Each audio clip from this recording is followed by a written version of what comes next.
So today, I'm going to be doing something a little bit different and taking a look at the Neon Genesis Evangelion Doujinshi titled Evangelion Retake. Normally I try to avoid talking about stuff like doujinshis and fan manga.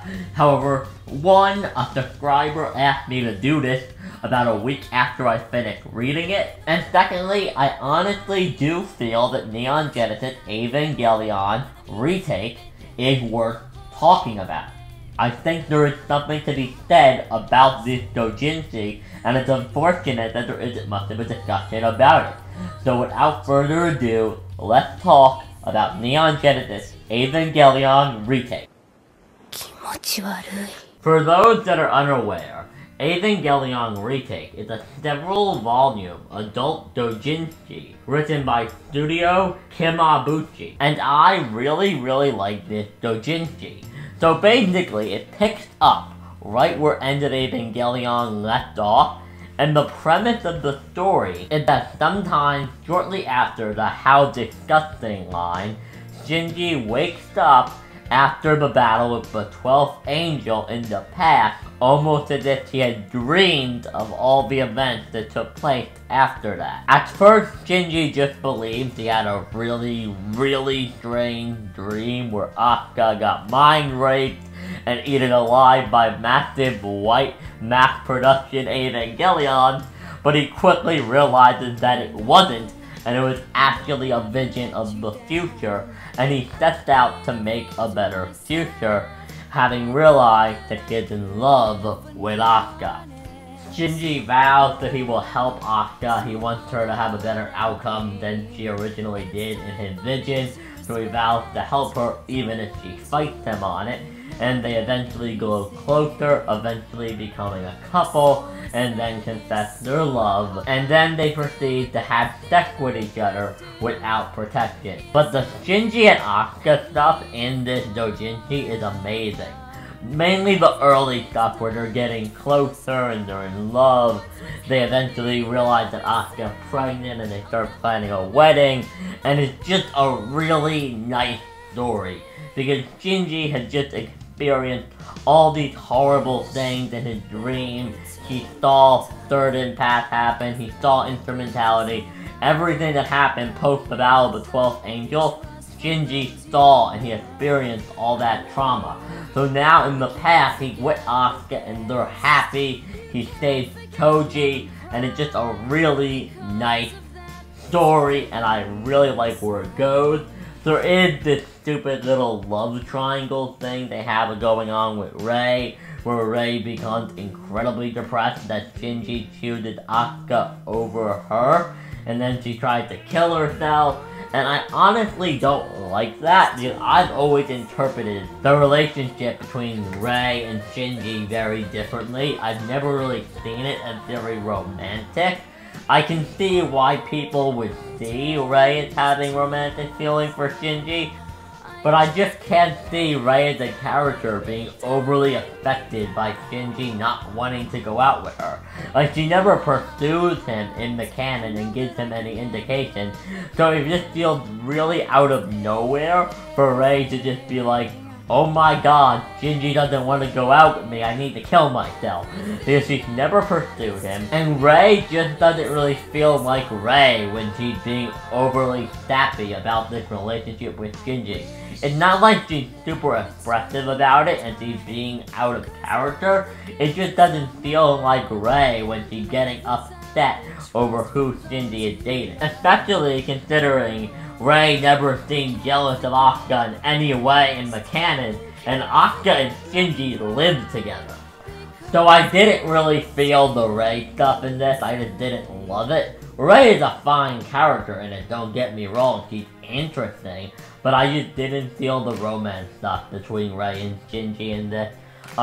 I also don't like the way Asuka ended up. I don't mind Asuka's Eva being destroyed during the battle with Arthiel and her being hospitalized. That I'm fine with.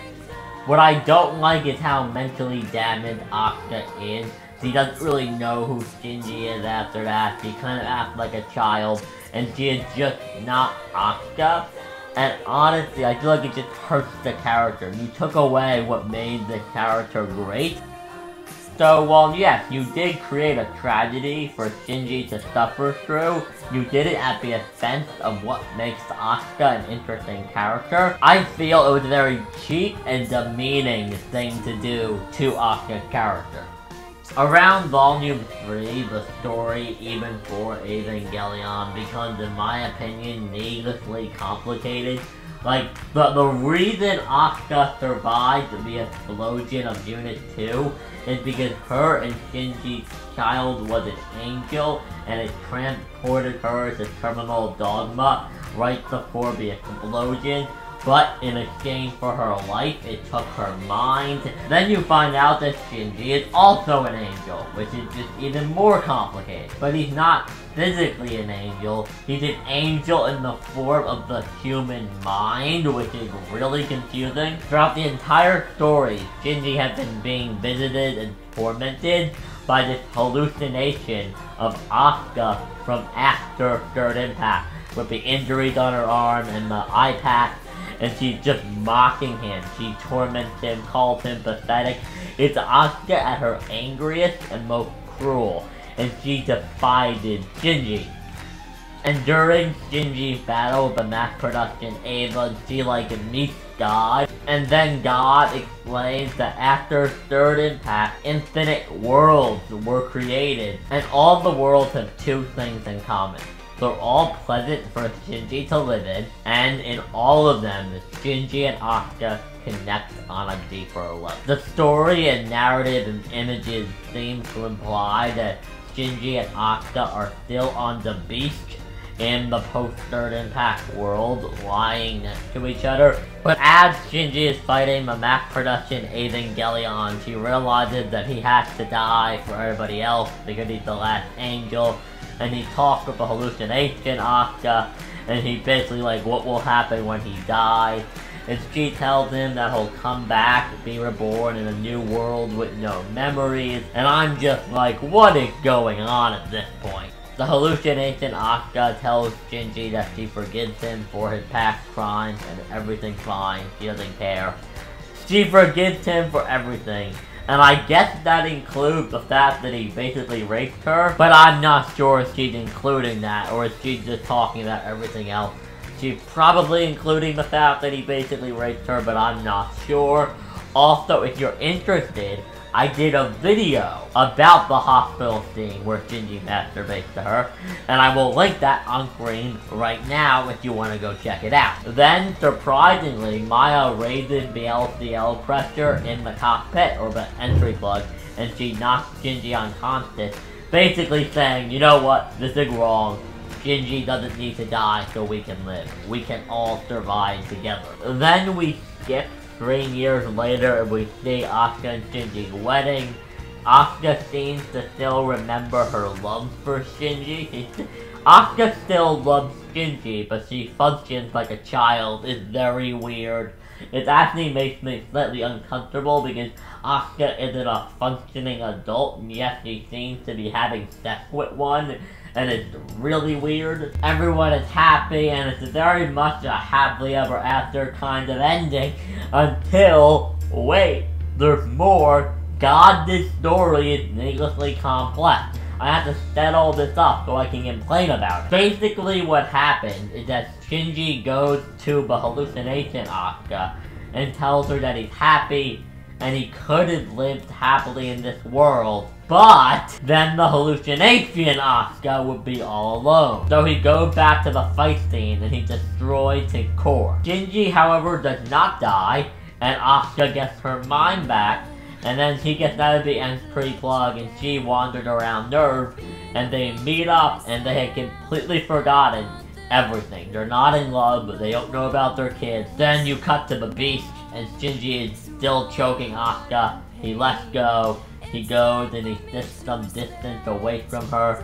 Then eventually Asuka comes over and they fall asleep holding hands. So I'm going to be quite honest with all of you. I really start to dislike this story after Asuka becomes incapacitated, after her Eva blows up. After that, it starts to get needlessly complicated. It gets incredibly convoluted. There's like 3 versions of all the characters running around. There's the hallucination Asuka, the Asuka on the beach, the mindless Asuka, Shinji's an angel, the baby's an angel. I don't really know how that works, because there's only supposed to be 17 angels, because at least as far as I'm aware, there's only supposed to be 17 angels. I can see how someone would enjoy this, but I just personally feel it's more complicated than it needed to be. I think the story has a great premise. It's definitely better than a lot of post-Third Impact fanfiction and fan work. Because a lot of them just have Shinji and Asuka kind of become like farmers in this devastating world, and they have kids, and there isn't too much thought put into it. Because you think about it long term, what you're doing to these children is horrible. Because if they have one child, like if Asuka and Shinji just have a daughter, eventually they're going to die, and that daughter is literally going to be the only person on the planet.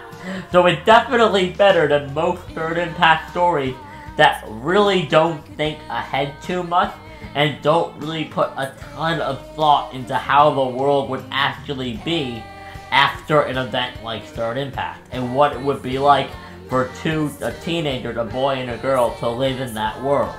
So it's definitely better than that, and I definitely enjoy the idea of Shinji having a vision of all the events that would come. So it's not really time travel, but he's going back in time, like he sees the future almost, and he's like changing things to make people happier. And it's a very interesting concept, and I like everything. I like Asuka and Shinji going around handing out the wedding invitations. I like all that. I just feel around the part when Asuka loses her mind, it becomes so overly complicated, I have trouble enjoying it. So personally, I would give this a 3.9 out of 5. There is some stuff in here that I think is amazing, that I love to death, and then I will admit there's some stuff in here I don't like very much, but I would definitely recommend it, because like many things Evangelion, it's up to you to read it and find your own opinion on it, and formulate your own view on what happened. It's at the very, very least a pretty fun read that I highly, highly recommend.